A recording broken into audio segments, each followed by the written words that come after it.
আমরা এখন চলেছি কি নাকুলিকা ফলস, ঠিক আছে। রাস্তা দিয়ে হেঁটে হেঁটে যাবো, ওই দিক থেকে এসেছি, এই দিক থেকে যাব। কোন মাঝি বাবু? ওই যে নদীটা আছে, কই ওই নদীটা যেখান থেকে ঝর্ণার আকৃতি নিয়ে পড়ছে সেইখানে যাব। এই রাস্তা ধরে 5 কিলোমিটার টোটাল, অলরেডি 2 কিলোমিটার চলে এসেছি।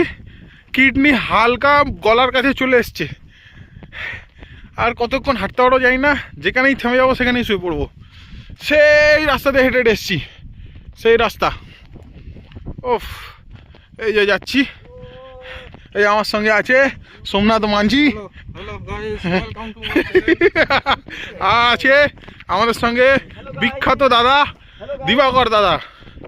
ওখানটা ভিউটা দেখে নাও, ওফ, যেন একদম